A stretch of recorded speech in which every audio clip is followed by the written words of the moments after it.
everybody, and welcome to the Total Soccer Show. I am your host, Taylor Rockwell. On the other end of the line, I've got your other host for today, Mr. Ryan Bailey. Hello, Ryan. How you doing?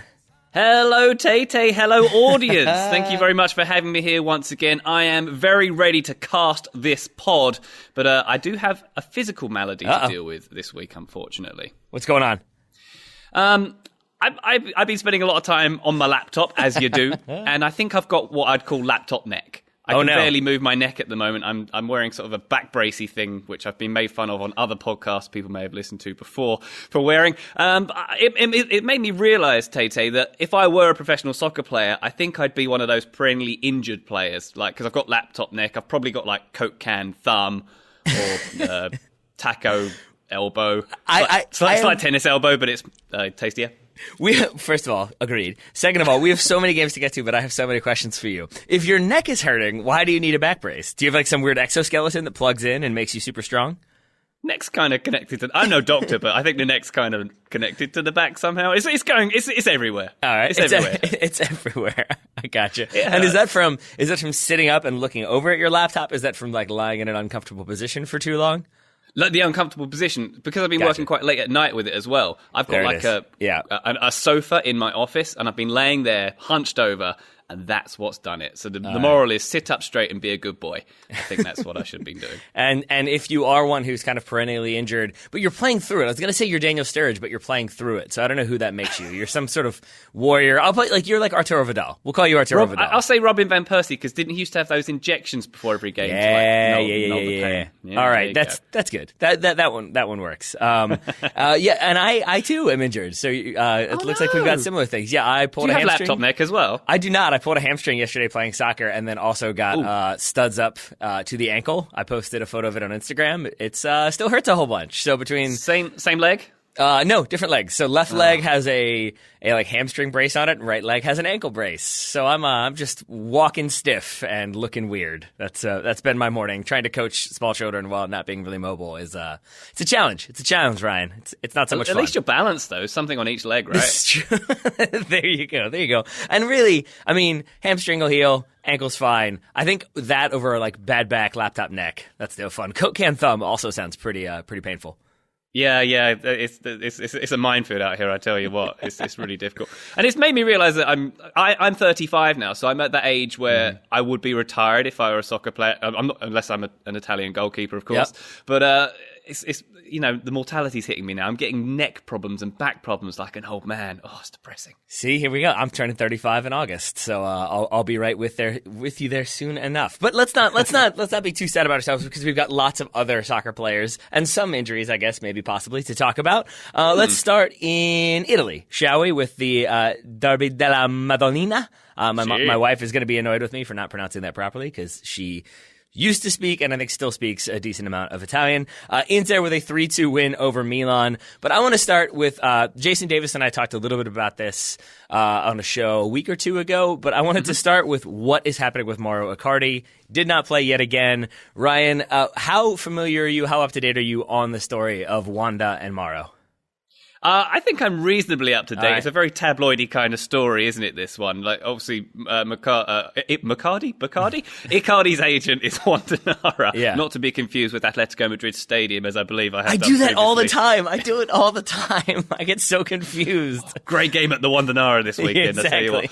But she was kind of a celebrity, tabloid celebrity turned, and who's turned into his agent. And she goes on this TV show called Tiki Taka in Italy, where she sort of is a bit indiscreet, basically. And she's been revealing stuff about his teammates. She's been saying stuff about Icardi himself. And she's basically been putting Icardi in a difficult position in his dressing room. And apparently he's not one to talk really anyway when he is captain, but not played in a while. And, I fully expected they would miss him very much in this Milan derby, but that wasn't the case. I believe he scored the winner the last time around, or was heavily involved last time around. Extra time winner, and it was a 1-0 in the reverse fixture, yeah. And so given the way things have gone with Inter, Mauro Icardi not involved, it did feel like this was going to be a Milan victory. Is that what you predicted in your preview column? Yeah, this had all the ingredients of a Rossoneri victory. I think they had this was their first defeat at the San Siro at home this year. They've won the last 5 home games straight, and Inter have been not very good lately. I think they'd only had 1 win in 5 coming into this one. And you've got Inter without their best forward, Icardi, and Milan have got Piatek, who's been absolutely brilliant since he came in January. I think he's the joint top scorer, or he certainly was, in Serie A for the season. So everything pointed towards Milan nicking this one, but 'twas not to be. But, for our benefit, 5 goals, great game. Indeed. Was there any one goal that you enjoyed more than the others? I think I do enjoy a Chananolo, even though I can't say his name, free kick, which led to the Bakayoko header. But the best header, I thought, was the De Vries for 2-0 with the Politano cross. I think heading is really underrated skill, particularly when you do it like that. And I think there was a lot of tweets I saw in Italian and various other languages calling it a golazzo. I wouldn't go that far, but it was a really nicely taken header, and I really appreciate those, because it's sort of a classic kind of goal, isn't it? It is, but I'm with you that heading is one of those things that you just think about as oh, you got to jump high, you got to head to it, hopefully it goes in. But I remember, this is a long time ago, but I remember being 14 or 15 and playing a team that were clearly better than the team that I was on. And I just remember the one kind of weirdly backbreaker moment was they took a throw in to their center back. So they threw it maybe 25 yards towards the center of the field, and he just very casually flicked it without really turning around, flicked it another 10 yards directly into the hands of his goalkeeper. Again, we were 14, and I just remember that one moment thinking, oh, we're in trouble. If they can just pull that off without any effort, this is not going to go well for us, and it didn't. So I'm with you that any form of heading, the more accurate that little flick down header or that through ball header or that goal is, the more skillful it looks for sure.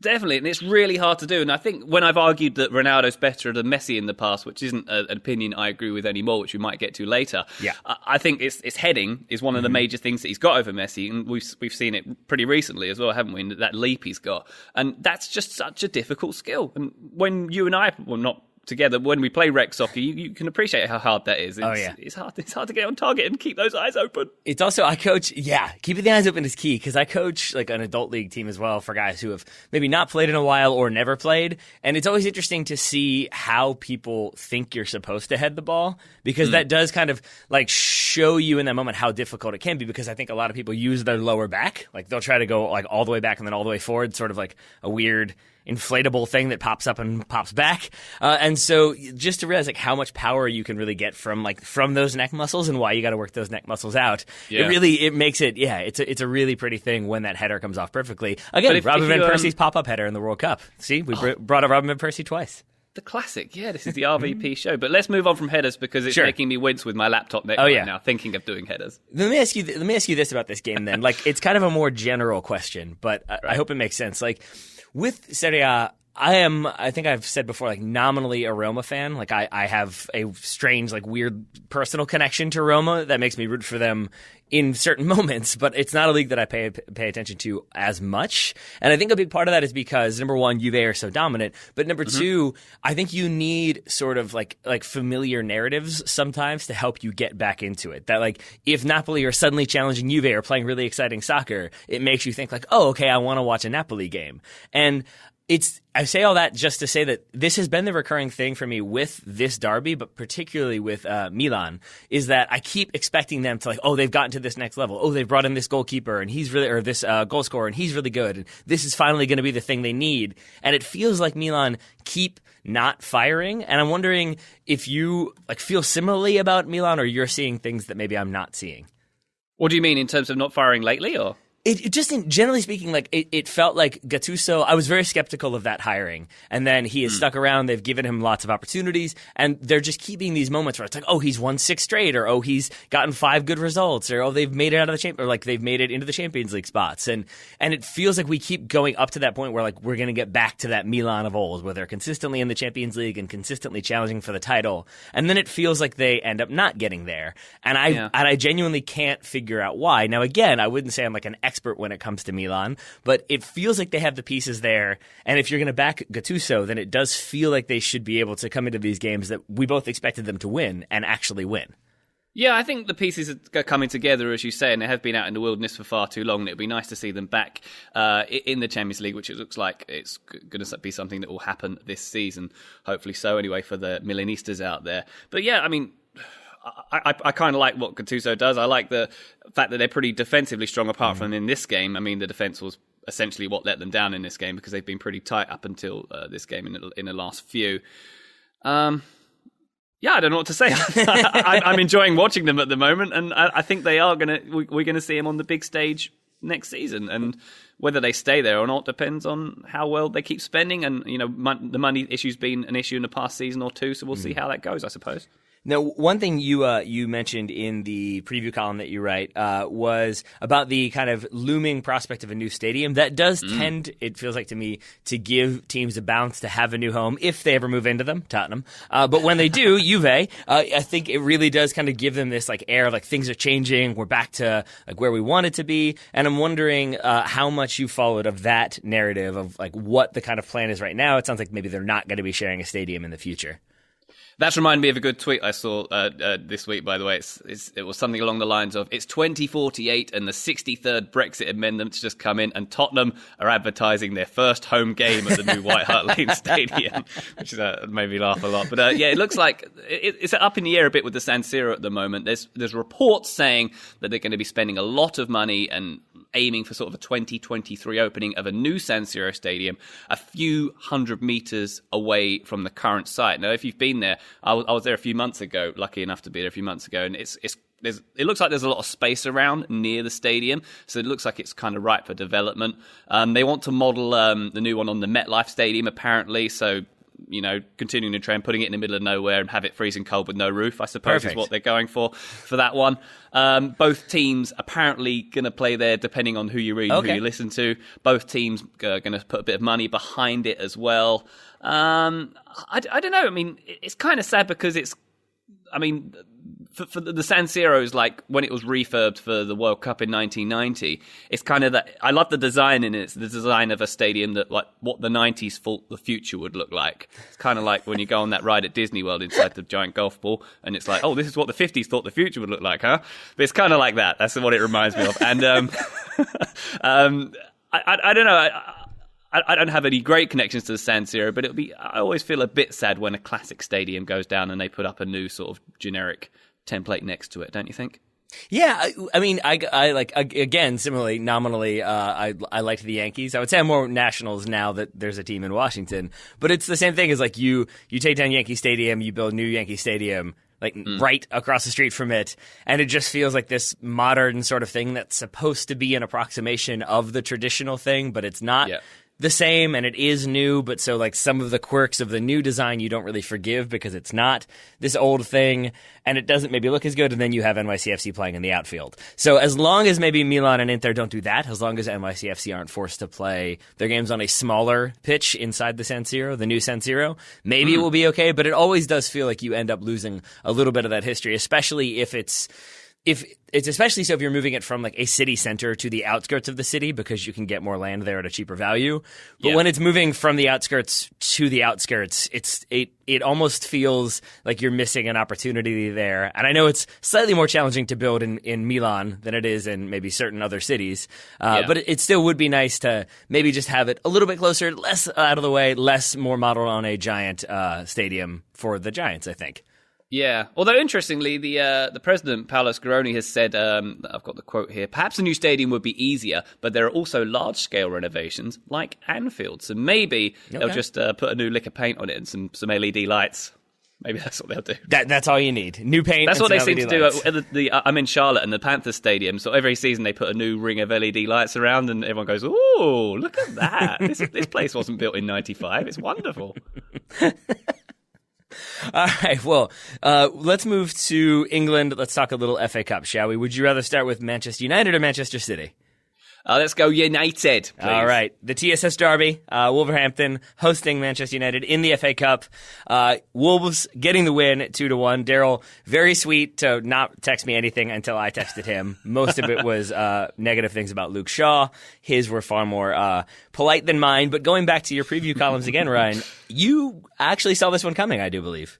I think I can be very proud of myself this week for the preview column I did for Yahoo, in which I said that Watford wouldn't win this one. Wolves would win this one 2-1, and Raul Jimenez would be the first goal scorer. Both of which happened. I am so smart. SMRAT. Thank you very much indeed.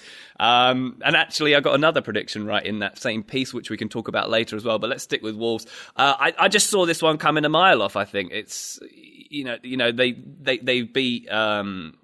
beat Chelsea. Sorry. They beat Liverpool earlier, not Chelsea. Man United beat Chelsea. They drew with Chelsea last week, I should say. They had a full-strength team out. Man United had a lot of injuries. I just felt like they were right for the picking, United, before this one happened. And lo and behold, it happened. It sure did. And it felt like even though United were like having decent spells of possession, had a few chances, it felt, number one, to me, more reminiscent of a game under Jose Mourinho. It didn't feel like there were a lot of ideas. It felt like there were a lot of individuals trying to do individual things as opposed to more of a like cohesive unit that we've seen of late. And I can't tell if that's because they've just had a lot of games and maybe there's always going to be a little bit of a letdown and you've got to have bad games to have good games. Or if it was Wolves, because this is a thing that we've seen from Wolves. As you said, it's their ability to kind of set up and defend without the ball, but then also use not having the ball as a way to attack because you end up catching opponents in these awkward situations. Then you overload and you attack, and you're kind of ruthless in front of goal. And maybe this is a things can be two things. If United were really bad and Wolves executed their game plan flawlessly, but I'm wondering where you side on that one. Was it a little bit of both, or do you think it was one more than the other? I think it was probably a bit more of Wolves being good more than Man United being bad, to be fair. I think their game plan just worked perfectly. Nuno, after the game, said it's down to talent based on organisation. That's where their success is, which I think actually is how every team succeeds, to be fair. But it's quite true of Wolves. I think the keeper, Ruddy, didn't have any saves in the first 15 minutes, and Wolves kept them at bay for most of the game. I was just very impressed with the way they're organised. I think they've got, the defensive midfield works so well. They've got a great partnership up top. I think they've got so much going for them. And I've heard whispers that, Wolves could be the team that sort of break into that big six. They could be the next team to do that. That might be a little bit too much, but, you could see them certainly threatening the Europa League. And you wouldn't be surprised if they get to be beaten by Man City in the final of the FA Cup either. Yeah. I mean, I would be curious to see how, whenever teams that like rely on the sort of like, not necessarily gimmick, that's the wrong way to put it, but like a very specific system, a la like Leicester when they won the title, or Chelsea in that first season under Antonio Conte, when it feels like, okay, they've like reverted the back three, the 3-4-2-1, it's working really well, and people haven't quite figured it out. I'm always interested to see what happens when teams have a game plan specifically to deal with that. If you're a team that then says, okay, Wolves don't want the ball, they want to defend and counter, so we're going to give them the ball and then sit off. Like that's a little bit of an oversimplification, but I'm always curious to see how teams adapt to maybe the second season when teams start to kind of figure them out a little bit more. But I am sort of inclined to say that I think Wolves are one of those teams that could really be challenging for those top spots. And a big reason for that is because Nuno can talk about talent and he can talk about training, but the thing that always stands out to me, or at least kind of consistently stands out to me when it comes to Wolves, is the discipline. And not just in terms of like, oh, he ran up and down and he covered every blade of grass, but like it takes a certain amount. It's the thing about being a goalkeeper is it's what, like 89 minutes of boredom and then 1 minute of terror or something like that. Like you have to be able to function in that 1 minute when called upon. And it just like seeing, I mean, Jimenez gets like a couple bites at the apple before he scores that goal, but it just feels like Wolves are so good at spotting. I mean, I was about to say Wolves are predatory, which would have been unintentional and awesome, but also fit because not fat. They're not fat, but it would have fit because as soon as there's an opportunity, it just feels like they're all over it. And I think if you're Manchester United and you're already having a bad game, maybe you're a little bit tired, maybe you're a little bit slow, it just feels like that ruthlessness and those predatory instincts really end up punishing you if you're the opponent. Yeah, I mean, that was kind of the game plan. They only had 39% possession. They took their chances when they got them. And for that first goal, by the way, the Jimenez goal, 8 Man United players in the box I counted there. It was kind of almost playground stuff. I think Pogba, did the ball deflect off him and he kind of just threw his arms up in disgust once it had gone in? It was one of those games. Yeah, it was one of those games, wasn't it? And, I mean, we can talk, if we're going to talk about United mistakes, we can talk about the second goal as well, the Jota goal. Yeah.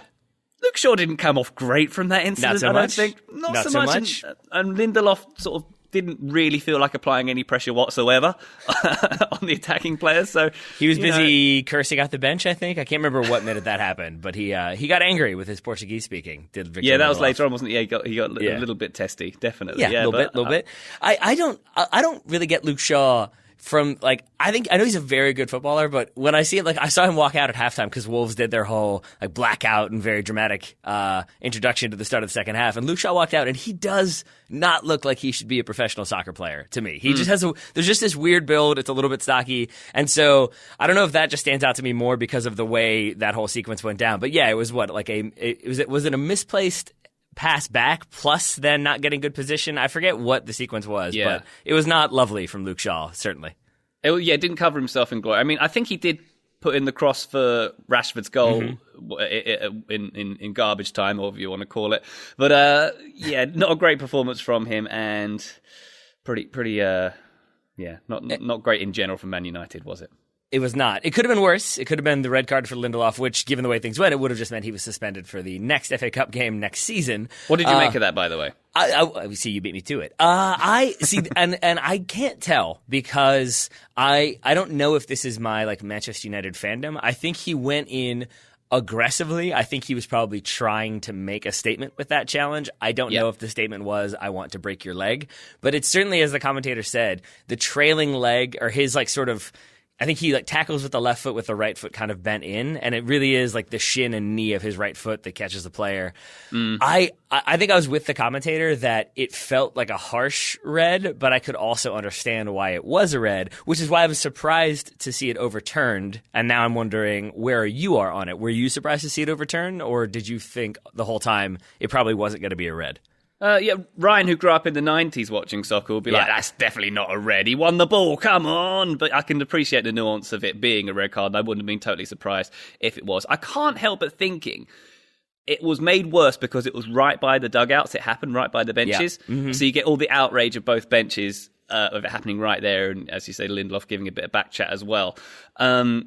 Does that exacerbate the situation a little bit? I think so. I think because you've got, like, it is a weird, when you have elements of chaos, again, all right, I'm going to use the analogy of, like, coaching small children. If you got 6 kids and one of them is really loud, and while you're trying to get that one to be quiet, one of them hops up and starts running away, and now you're trying to get that one back, then the other one gets loud. Like, the more things ratchet up, the kind of more intense things seem. And in this one, it's like the AR immediately puts that, like, the flag in the air and is aggressively waving it back and forth. I think they're about 5 yards away from Nuno. Nuno is sort of gesticulating wildly to, I think he turns and yells at the fourth official. The United, like, bench comes out to say, like, no, it's all good, and the Wolves bench is up. And yeah, I think once you've got all of that emotion right there, it probably does factor into it, and maybe, just maybe, makes the referee want to kind of make sure he stamps his authority down a little bit. So if it's, like, questionably a red card, maybe there's that inclination to give it, just to say, like, hey, I'm not letting things get out of control. I want the benches to calm down. I want everything, everything calm as it should be. So I'm going to sort of stamp my authority down with that red.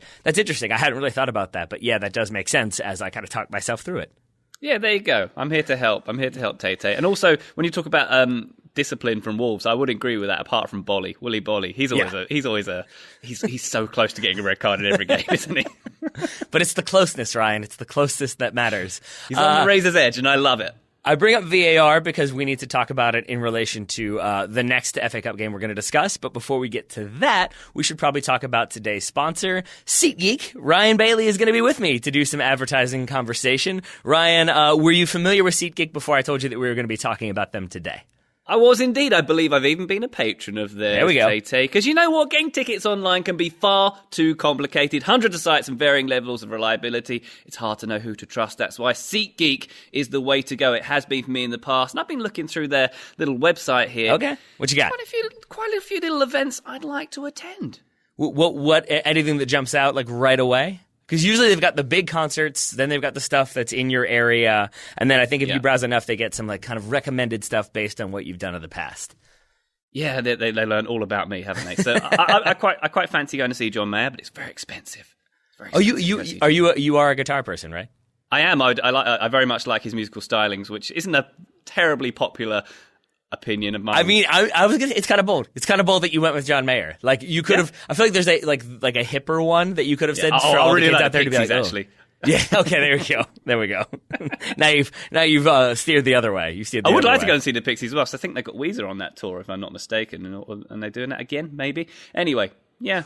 What do you think? Actually, now that you've brought up the Pixies, it does make me wonder, because you'll get you'll get the arena tours, and then you'll get the smaller venues. What do you think is like the largest venue the Pixies have ever played? I'm not saying like historically. Tell me the one. No, I don't. I'm just wondering now, because they're that indie band, but they have a lot of hipster cred. They're in Fight Club, so it does make me feel like I'm going to say they sold out like a 10,000 seat arena at least once or twice. I can make you go bigger than that, because I'm pretty sure they played here in Charlotte last summer, and it was at the outdoor amphitheater, which I think is about 16,000. See, there we go. And if you wanted to get tickets to that, probably not in the past, but in the future, you could use SeatGeek. If you wanted to see the Carolina Panthers play, I don't know if you've tailgated before, right? We've had this conversation. I have very much tailgated before, yes. There we go. All right. Was it for a Carolina Panthers game? I've done it for that, and also for the Gamecocks. I'm a Cox man.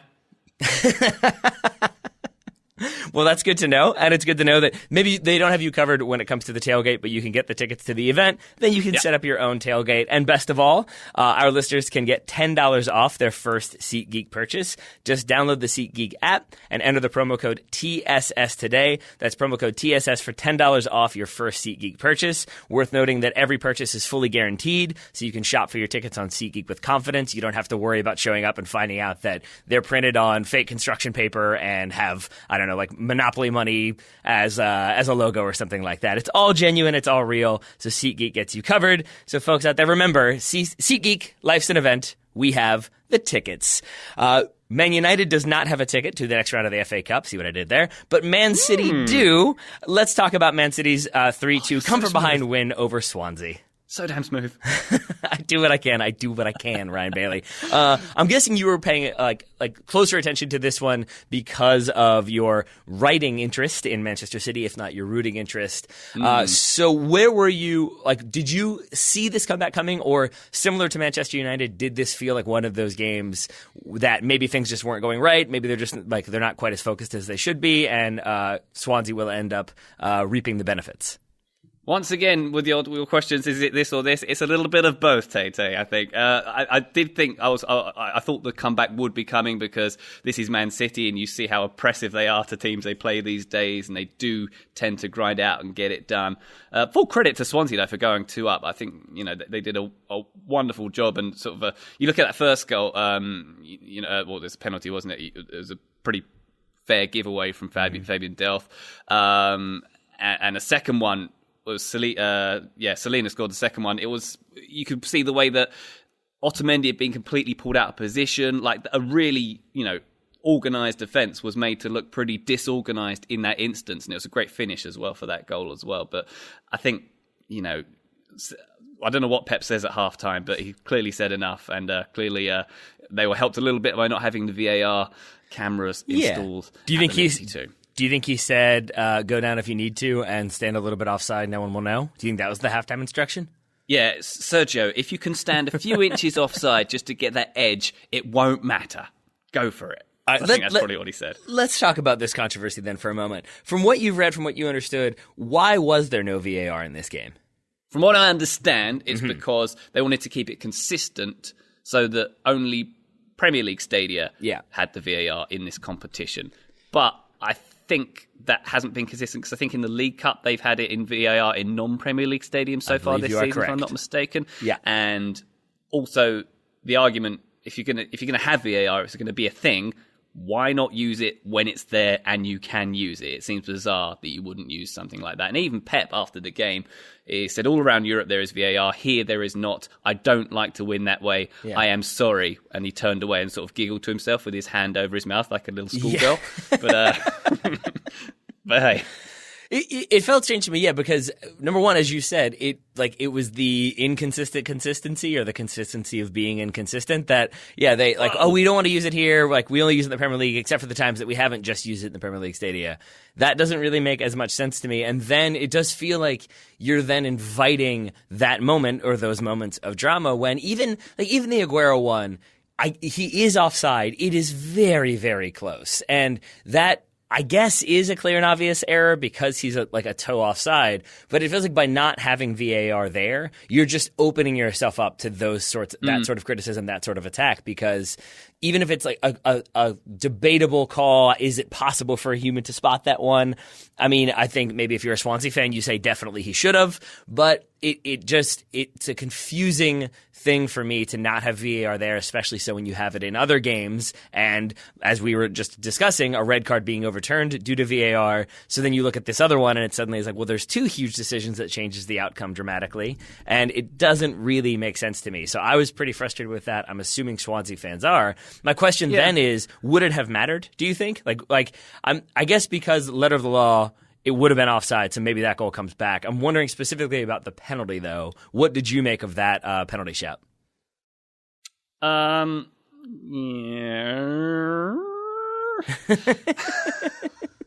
Well, let me hear your opinion first before I go. I think. Go ahead. 90s Ryan thinks that Carter Vickers got the ball.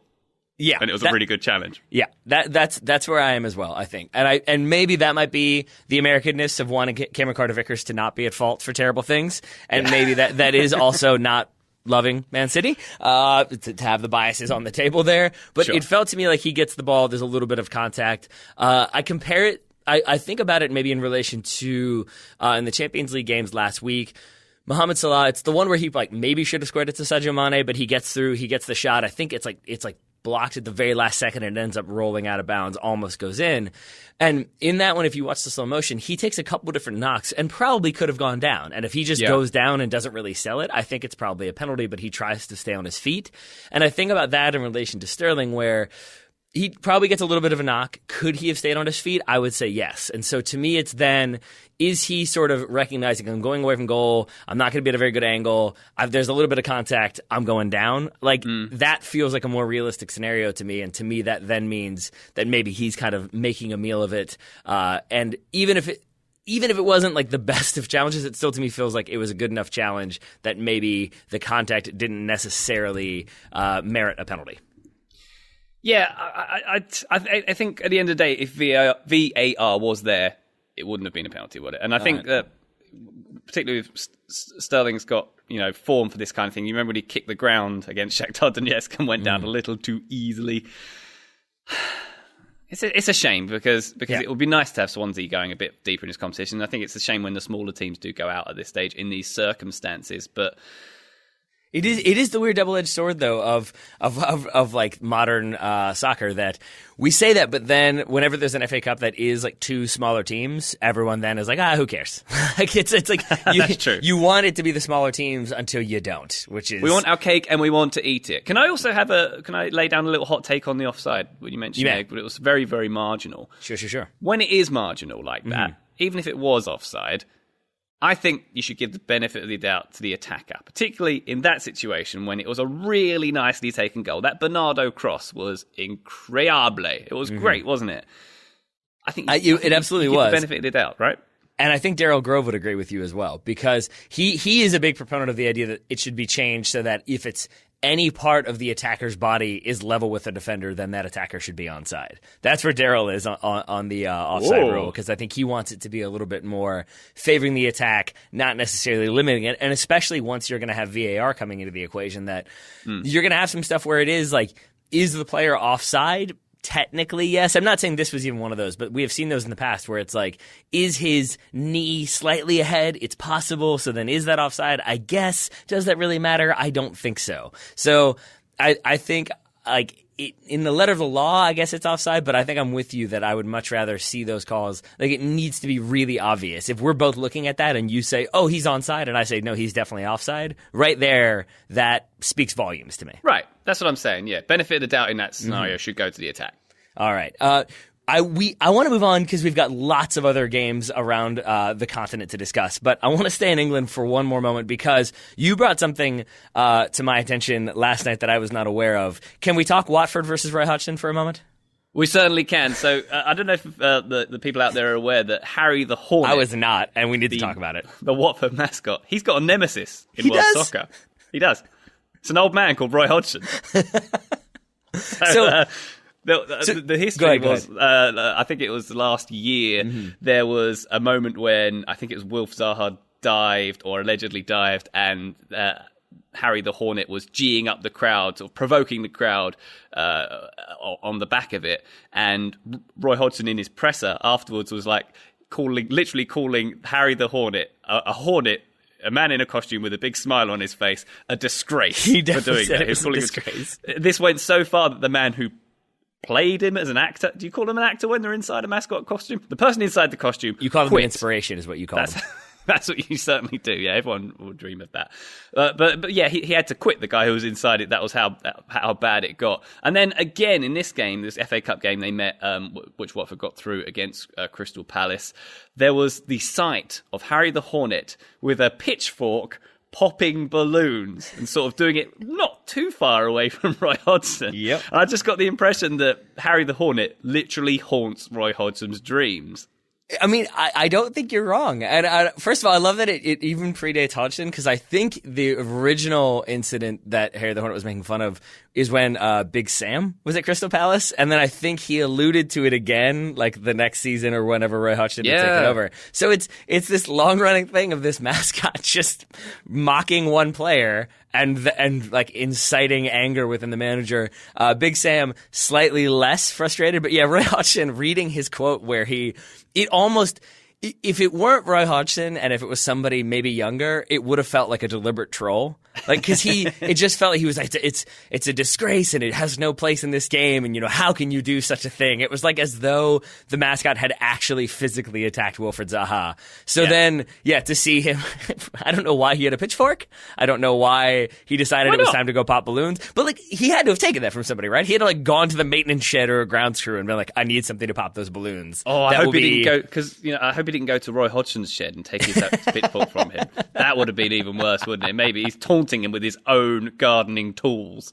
But maybe Harry the Hornet's got a chip on his shoulder, because on Watford's crest it's like a moose or whatever it is. It's not actually a hornet. So maybe he's like, needs to get out of the spotlight, into the spotlight now and again with this kind of thing. But you've never heard of the English hornet moose? You've never heard of that? The hornet moose? Oh, yeah, they're very common in the summer as well. Of course, they're a terrible pest. But it's a shame for Roy Hodgson, because he can't come here to Charlotte because our basketball team would offend him. Yeah. He can't listen to Sting on the radio anymore. It's very sad. It took me a minute to realize what was happening. That's outstanding work by you. But this goes back to my thing about Inter and Milan, that like I guess I just need little moments, and I will now want to watch Watford Crystal Palace for like if it happens again in the regular season this year, I want to watch that one. If it happens next season, I want to watch that, because there's just this weird rivalry. It is one of the strangest rivalries I can think of Roy Hodgson versus Giant Bee or Hornet. Excuse me, you probably can't get those mistaken. I feel like I've offended somebody now. Bees are very angry and Hornets are too. But yeah, so that I think might have been in a weekend that had lots of crazy moments and lots of wonderful goals and big talking points. That really did become my favorite thing. That's the thing I probably spent the most time reading about last night. So thank you for that, Ryan Bailey. You're welcome. And next up, I want to see West Brom's Combi Boiler mascot have an altercation with their manager. That's my dream. That's Someone a good dream. punching a big white box. That's a good dream to have, I think. Yeah. All right, so then let me ask you this. Is it your dream to discuss Real Madrid next, or your dream to discuss Barcelona next? I dream of Real Madrid right now, please. Okay. So we have Real Madrid, Celta Vigo. What might have been a loss maybe a couple weeks ago. Instead, Zinedine Zidane comes in, does Zinedine Zidane changes. You get a 2-0 win. It really did feel sort of like the type of game that had me watching it again and thinking, like, is Zidane this good, or were Santiago Solari and Julen Lopetegui that bad? It's new manager bounce, baby. That's what it is. Basically, Zinedine Zidane has come in and done Zinedine Zidane things, as you say. And all he's done is just change up the personnel a little bit. We've got, Navas coming into goal because he's a bit shorter than Courtois, but he's still a baller, apparently. We've got Marcelo coming back in, Reguilon getting replaced there. Gareth Bale, surprised to see him start, but he did start despite his apparently not getting on terribly well with Zizou. Isco coming in. All of those players I've mentioned there, all playing a part in that win. And no coincidence.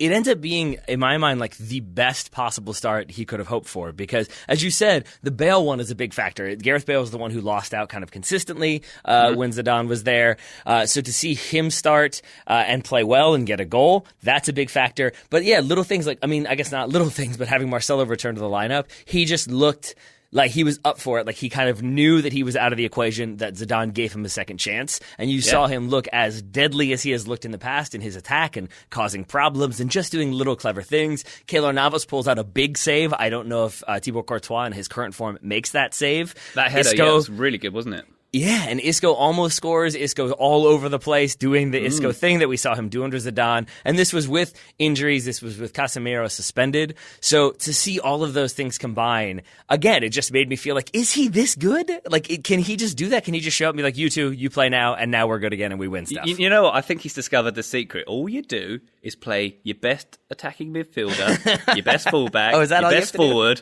and your multi-Champions League winning goalkeeper in the goal. That's all you got to do, and then you win. Yeah, and that's the secret. I then, like, even looking for dramatic, like, or not even dramatic, but just sort of like the negative counterpoints, because I thought about when, like, Villas-Boas was let go by Chelsea, and then the old guard kind of reassert their dominance in the locker room, but then they also play really well because they're the old guard and they have that veteran experience. And I looked at this Madrid team and kind of wondered if that was the same thing. And maybe it is here and there with a player like Marcelo who is a little bit older. But it's not like the locker room forced everybody out and said this isn't working and then now they have complete control. It feels like because it's Zizou coming back, even if some of these veteran players are returning, it's not as though, and now Marcelo controls the locker room. You still have this idea that, yeah, these guys are back in form because they want to play for Zizou, they want to prove themselves, but it's also Zinedine Zidane who clearly has control of that locker room once again. Oh, yeah, definitely. You can't, his physical presence, I don't think you can underestimate how terrifying and how much respect he commands. I think I've said before here, in 2013 Champions League final, I interviewed him, and he's terrifying. And he's very imposing. Just when you catch his steely gaze, it sounds cliche, but he's very intimidating. And I can imagine it having a positive effect when you're under his stewardship, definitely. But as we say, I mean, Isco getting the tap in, the Manchester City style goal they scored, didn't they? Benzema out wide, tapping it into Isco for the empty net. Marcelo was pretty, he had that almost central role when he played the ball to Bale for the second goal as well. So, no coincidence those players coming in and being important. But I would say let's not go nuts here because it was Celta Vigo who are in the relegation zone, who are utter bobbins. I think 4 points in the last 12 games. I think they got destroyed the last few times that Madrid have played them. So let's not go saying, Zidane is the saviour. But also on the other side of that coin, Zidane is the saviour. Well, I wanted to ask you, when you said he was terrifying, what is it? Is it the focus? Does he give you that sort of unbroken eye contact and you feel like, oh boy, he is really, really, really, really listening. I better not make a mistake. Like, what is it that makes him so scary? It is. It's one of the things where he doesn't look away, and I think that's one of the things I try and do as an interviewer is always hold their gaze and don't look away because it's kind of it's not like a power move, but it's kind of like a thing you should do, and he does it back, and he's got the deepest blue eyes you've ever seen, and he's terrifying as well. And also the power move he pulls is he speaks perfect English, or he understands English, but he doesn't speak it back. So I ask questions in English, he speaks back in French. Ooh. It's a power move. How do you know he understands? Just because you've heard he speaks English? Well, I asked him the question in English, and he replied. Oh, okay. I see. Oh, that'll do it then. Yeah, all right. But I think, if I'm not wrong, Vladimir Putin does the same thing. Like, he speaks flawless English, but he only speaks Russian when he's talking to English-speaking people. Yeah, because I guess, it's a power move, and then it's also just in the off chance that you say the one wrong thing, and then suddenly, I mean, I don't know if there's one wrong thing that Vladimir Putin could say that would really lower his standing in the West, but you never know. You never know. Oh, boy. And my second question about Zidane, then, is do you feel like he dressed so laughably in his unveiling with the double cuffed pants? I don't know if you saw that, but I had to text my brother-in-law and sister-in-law, who are both very into fashion, to ask them, is this the new thing with the cuffed pant leg rolling all the way up to the knee? I didn't get that, but now I'm wondering, what was that? Turn-ups, I think we call them. Is that what, okay, there we go. But it felt so absurd in the moment, and now I'm wondering if that's his way of being like, oh, Zidane looks absurd. He's clearly lost it, and then suddenly you underestimate him, and then he comes out and gets a 2-0 win. I think it's just more tactical masterclasses from him. For me, that's another power move. Just the fact that any kind of jeans, wearing jeans to your Bernabeu unveiling. That's a DGAF move, isn't it? It really does. It really does mean like I am here, and I am casual, and I am not like getting dressed up for this moment at all. I was going to be in the bar right now, but I thought I'd swing by the Bernabeu instead and get unveiled. This is the kind of vibe I'm giving off right now. But I think that all plays into it. These power moves that he does, as subtle as they may be, I think that impacts the players. I think that might even give the team a bit of belief as well. It's in a roundabout way. If I'm not just constructing that myself, I think there's some merit to it. Well, I did not do this on purpose, but since we're talking about fashion and ways that Zinedine Zidane could have improved his look, wearing rolled-up jeans that were also sort of frayed, he could have really stepped it up a next level by using today's sponsor, Grip 6 belts. Grip 6 belts are the only belts that Daryl and I will now wear because they are that comfortable. But Ryan Bailey, I know you haven't had much experience with them. Was this a completely foreign concept when I told you we're going to be discussing Grip 6 belts today? I'm aware of the concept of belts, and also Belt is one of my favourite songs by one of my favourite bands, Say Anything, by the way. All right. So not necessarily a point to be made here, but I must admit, I don't pay as much attention to belts as I should do. I used to be very much a belt man, but in the past few years I haven't done so, and I'm a worse person for it, Tay-Tay. I'm a worse person for it because far too often I find I'm pulling up my trousers. I'm doing it all the time. Oh no! All the darn time, and I don't do anything about it. I need to get myself one of these belts because, I mean, they look fantastic for a start. And there's one on, if you go on the website, there's one with an orange buckle. Orange is my favourite colour. It's my phone case colour. Yeah, it is. I love it. I'm learning so much about Ryan Bailey today. It's genuine. It's genuinely revealing and wonderful. So thank you to Grip 6 belts for that. Oh, you're welcome. Yeah, I mean, and these things look great. Can I get one? You absolutely can. And we'll get to how you can do so with a discount code in just a minute. But for people who haven't seen them, there's no holes, no belt flap hanging out, basically. It's got the locking mechanism. You just slide the belt through and then it locks in place. They call it badger teeth because it grips so tight and holds all day. So you don't have to do the adjusting. You don't get bitten by a badger, by the way. They don't let go. No, yeah, exactly. It's, as we all know, whenever you're bitten by a badger, it's on there for life. That's why when you see a person just walking around with a badger on their foot, that's what happened. You never want that to be the case. But it will hold all day, and it looks good in any number of settings. As Daryl and I have said, you can wear it to a wedding, but you can wear it when you're sitting across from somebody recording a podcast, and you could certainly wear one to an unveiling if you were maybe taking back over of one of, if not the biggest clubs in the world. So Zidane could have done that, and if our listeners want to do that, they can do so by going to grip6.com/TSS. That's GRIP, the number 6.com/TSS. You can get 33% off a classic pack, 20% off a standard belt. So you've got lots of different options there, and they will give you lots of different options, all of them 100% guaranteed. They've got the guarantee, I should say. So if anything breaks, anything tears, anything doesn't go well, you can send it back. They will send you a replacement, so you can rest confidently and be comfortable knowing that you've got your belt situation sorted, Ryan. Then you can return to the comfort of old when you cared about belts. Oh, I'm looking forward to getting back to that belt life, to be honest. And you know what? You know what really swings it for me, Tay-Tay? It's they've got positive reviews on Amazon, and that's kind of like the first benchmark I'll go for when I'm when I'm browsing for something on Amazon. If it's got 4.5, 5 stars, which is exactly what these belts have, I'm down.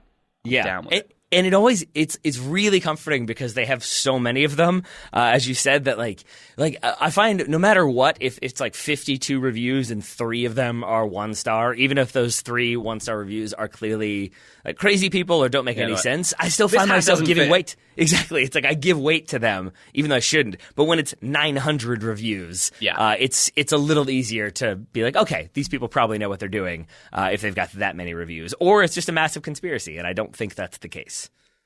Probably not, no. Who knows, though? Everything's a conspiracy these days, right?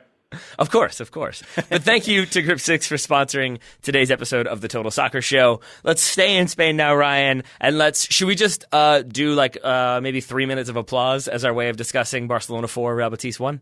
Let's just chant Messi for the next few minutes, shall we? As the Betis fans did in the stadium at the weekend. Wow, wow, wow. And it's a strange. I knew that they did the standing ovation for Messi before I saw the highlights, and so I kept I was like, okay, this is just going to be an insane level of skill in every single goal, and it And it was, but it also, like, I think because Luis Suarez missed so many chances, it felt like it could have been 15-1 instead of what it ended up being, which was 4-1.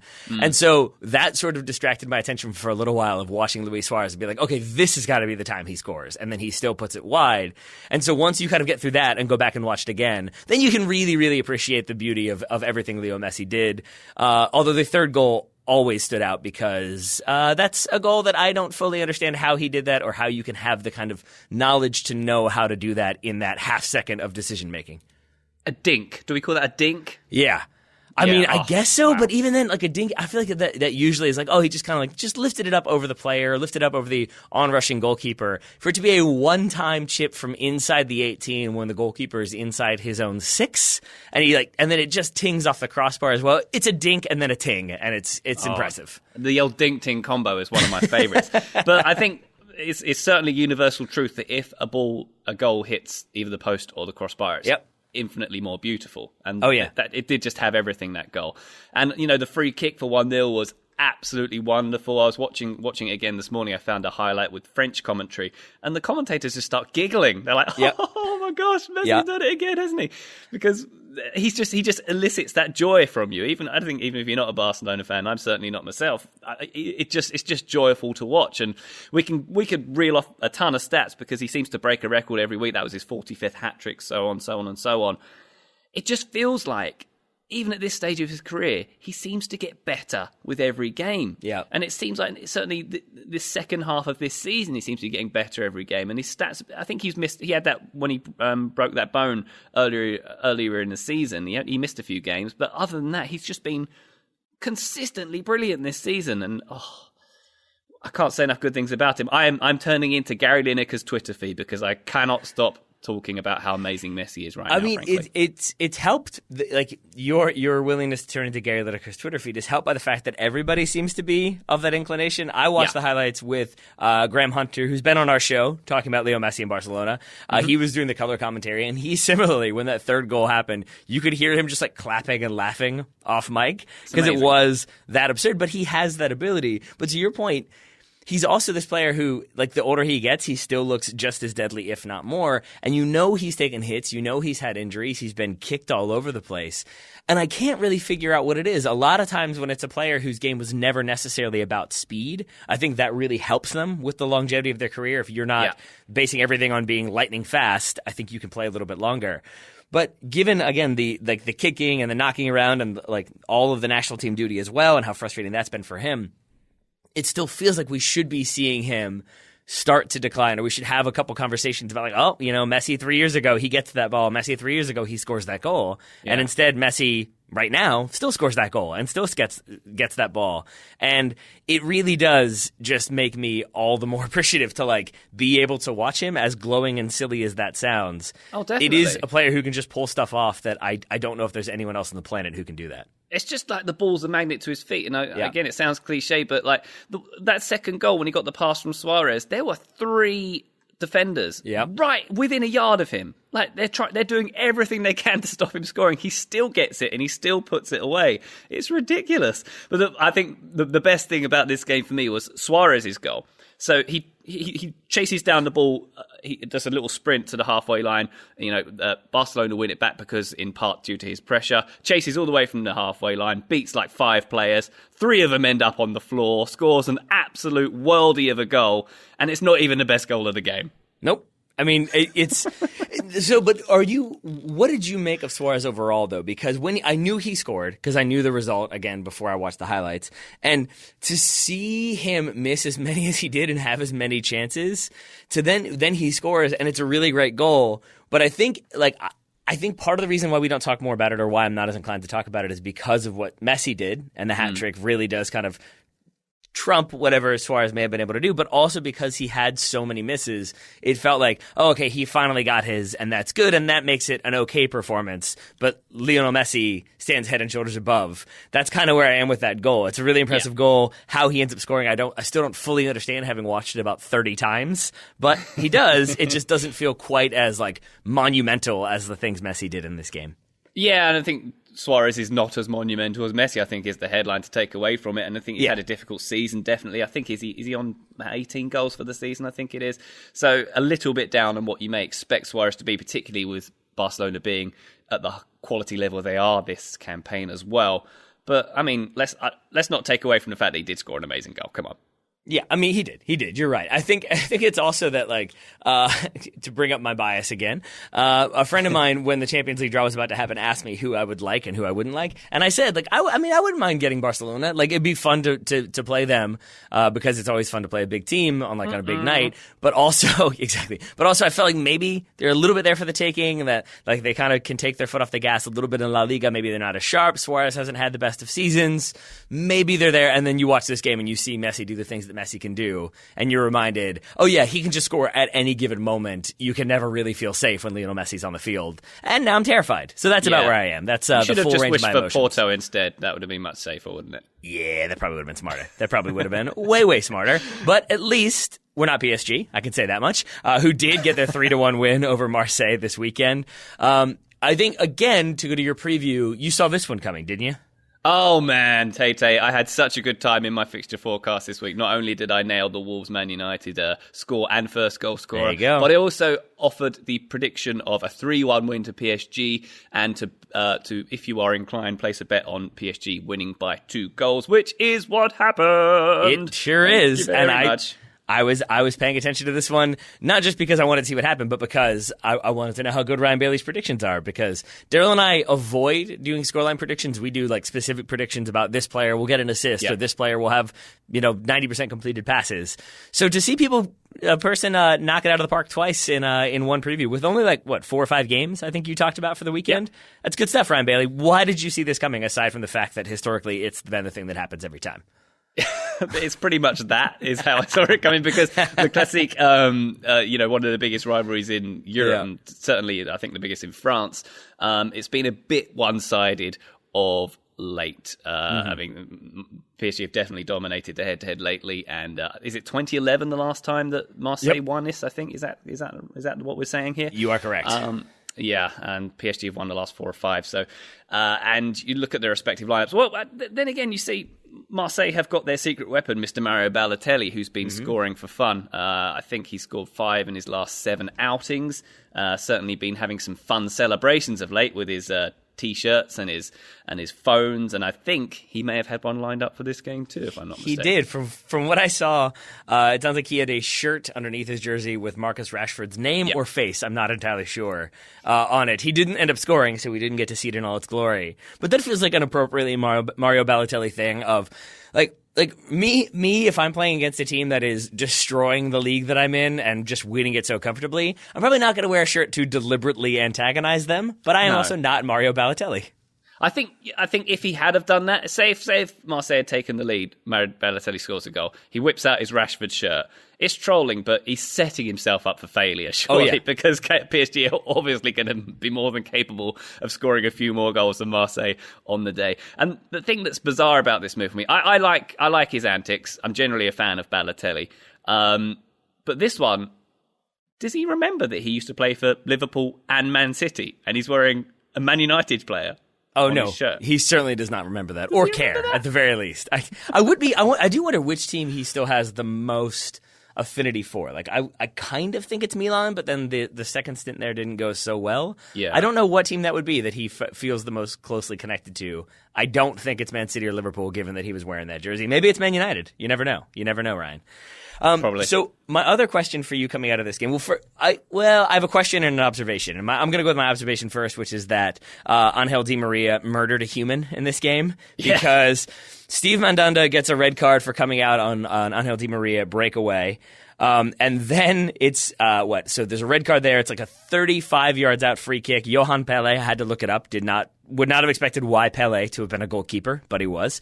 Subs on, and the very first thing that happens is he gets beaten from, I said, like 35 yards out by that Angel Di Maria free kick.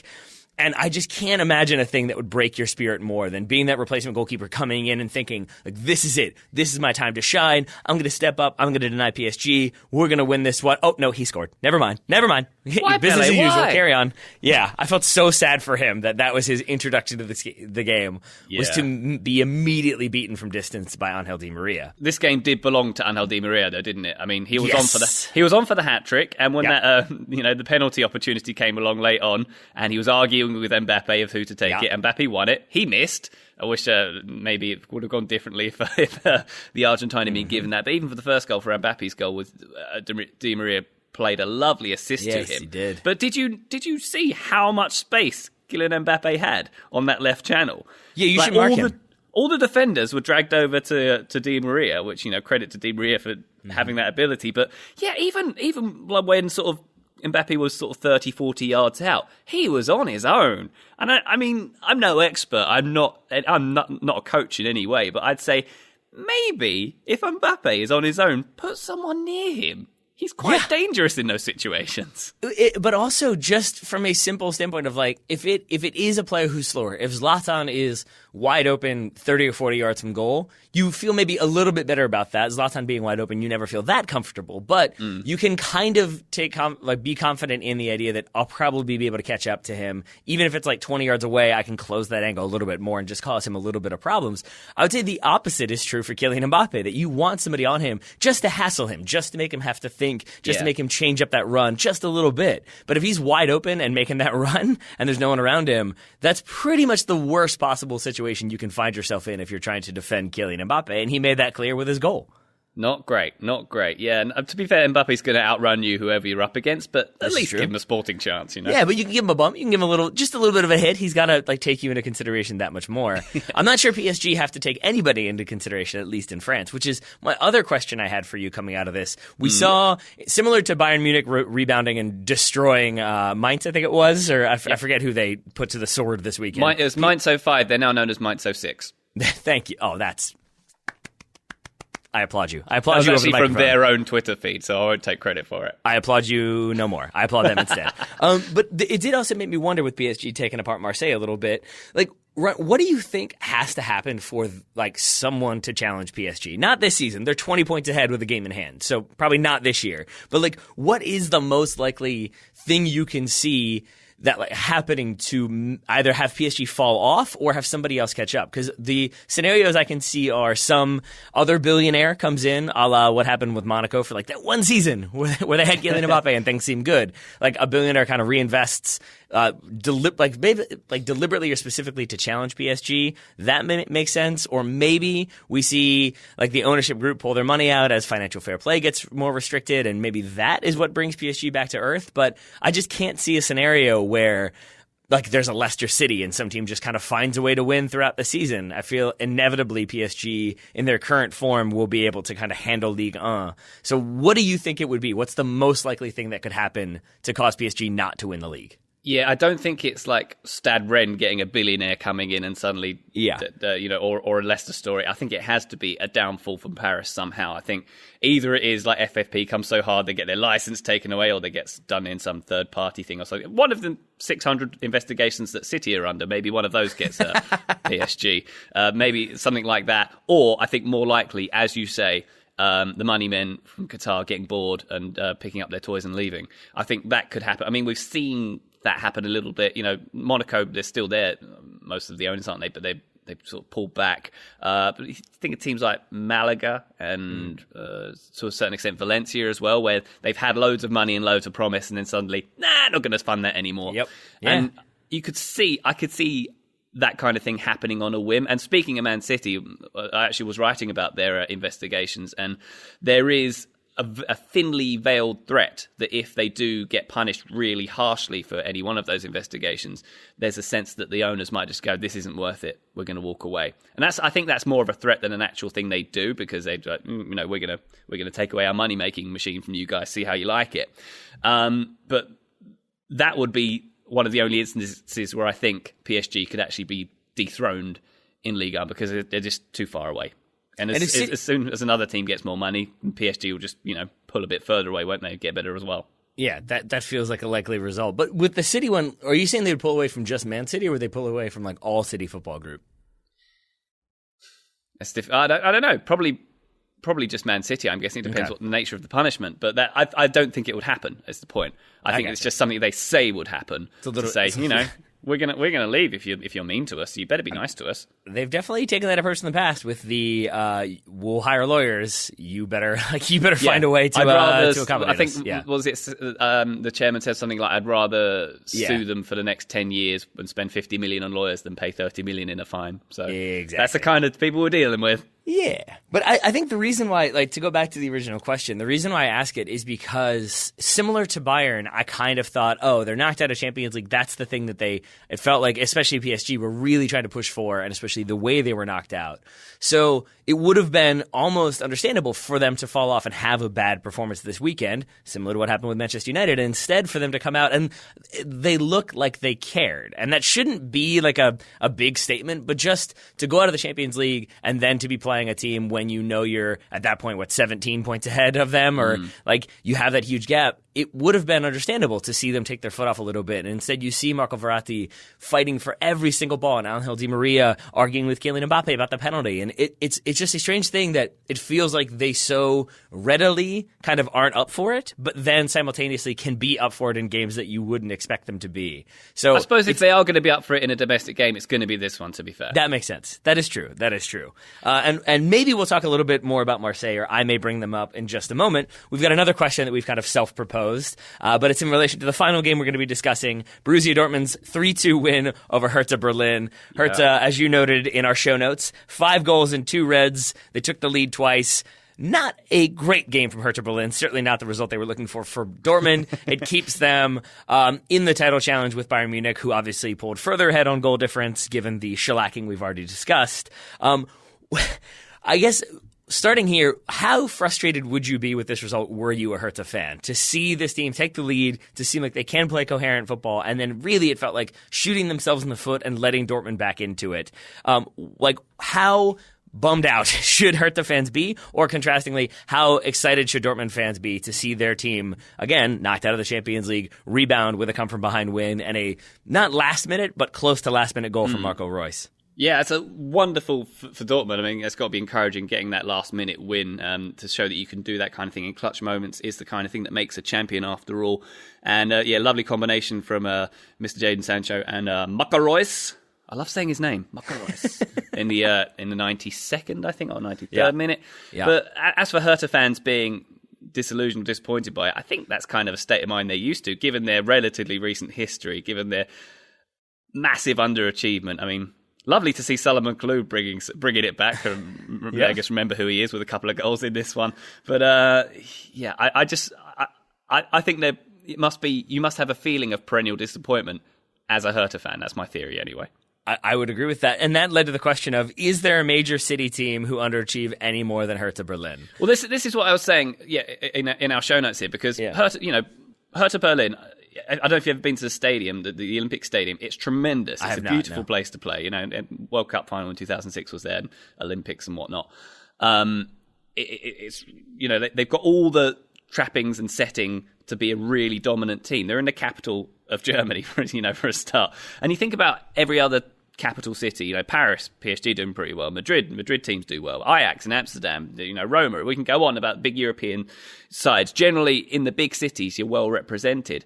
And it is my theory that Hertha are, the biggest underachievers in terms of, they're from a big city. Are you with me on this at all? So I think I am from the big city standpoint, because I think Berlin is certainly top 10 in population in Europe. It might be top 5 as well. It's a big drop from I think it's Istanbul's number 1 with 15 million. London is up there. Then it drops off pretty quickly to 4 and 5 million, which still a lot of people. Don't get me wrong. But I think I'm with you from city size. But I also think maybe I don't know enough about Hertha Berlin's history to say they always let themselves down. So because I think of underachieve as should be at a better level and just don't quite get to that level. And I don't think I can say with enough confidence if Hertha are there. So why do you feel like they are? Is it just the kind of city size versus lack of results? Yeah, definitely. I mean, this is a team that will relegate. It's kind of I almost equate them to Newcastle in that they've got loads of support. They're in a big city. I mean, virtually a one-team city. I mean, they're both not one-team cities, but they kind of got that vibe going for them. And they should do much better than they do. And, Hertha have been yo-yoing with relegation not so long ago as well. And I get that Germany is quite a decentralized country. It's very regional, and every region is very different. So you maybe can't make the same argument about it being the big capital of the country, and it should do better in that respect. But it is. And Berlin, they really should do better given their fan base, given the size they're set up, and given everything else. I just feel like they should do better. That's all I feel. I think that's fair. I do. And I also think it's fair when you consider it from, if you think about them as like an East German team, because there haven't been many historically successful East German teams. Really, I think there's still only one in the Bundesliga. It's RB Leipzig, and there's a reason for their success. There's only one East German born in that World Cup winning squad. That's Toni Kroos. And so if you see Hertha as that, but then they're not, because they were in West Berlin. So they were on the other side of that wall, fella. They were on the other side of that wall. So even then, they don't really have that excuse of like, oh, well, they had to deal with the decades of communism and repression and the KGB it wasn't KGB. It was the secret. Oh, the Stasi. It was like the Stasi controlling things and everything like that. Like that. That's a different level, and so you can understand why East German football is behind. But yeah, Hertha don't even have that excuse. So I guess then, it does really bring it to that next level. But in terms of teams that I think of as like perennially underachieving, I think of it as a combination of like the results don't go the way you would expect them to. They don't win the silverware you'd expect them to. But then you have that big city connection. So I'd say Marseille, who we just talked about, would be in there. Maybe that's just because of how dominant PSG and Monaco for a season or two there have been, that it feels like Marseille are just kind of way on the outside looking in. But even going back to when Lyon won like 7 titles in a row, it feels like PSG or Ligue 1 is set up for certain teams dominating, and it doesn't feel like one of them has been Marseille, at least not recently. Roma, I would say you could make the same argument that they feel like they should be a stronger team. They feel like they should win Serie A more. Yeah, but they're always in like always 20 years up and around there, and they've always in the Champions League groups at least. I see. Yeah, so I guess that's a good point, because you could say the same thing about like Spurs and Arsenal, right? But they're always in the Champions League or right around those Champions League places.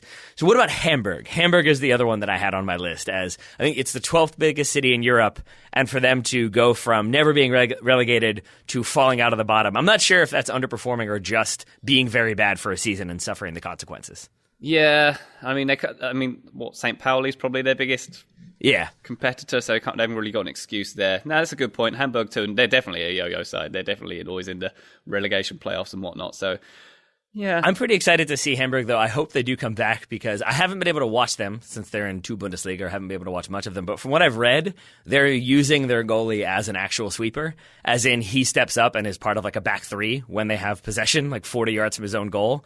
So I really want to watch Hamburg just to hopefully back in the Bundesliga and see if they continue that new approach, because it would be fascinating to watch and probably pretty hilarious at times too.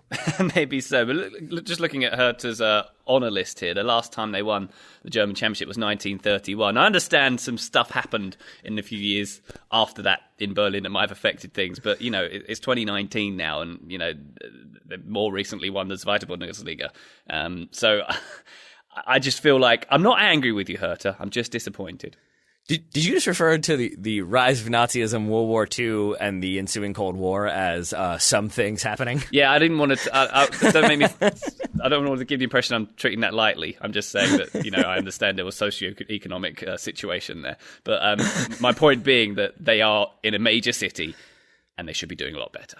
All right. Well, that seems a fair point to end on. We didn't talk MLS. We didn't talk Schalke, Leipzig, the McKinney versus Adams derby. So much this weekend, Tate. So much to talk about. I know. It was really difficult to even get all of this viewed and have notes on and have things to say about. So Ryan, I'm sure it was difficult for you as well, especially given your is it crocked neck? Do you have neck? Laptop neck. Laptop neck. Okay. All right. Well, I will not keep you on the line any longer, because I want you to rest. I want you to recuperate, because we plan to have you back on Monday for next Monday for another weekend review. But until then, Ryan Bailey, thank you very much for taking all the time to do some ads with me, to talk about a bunch of games with me, and to soldier through with Laptop Neck. My absolute pleasure. I'm going to get on the physio table. I think my manager's going to say I'm going to be fit for the next run out. So thank you very much.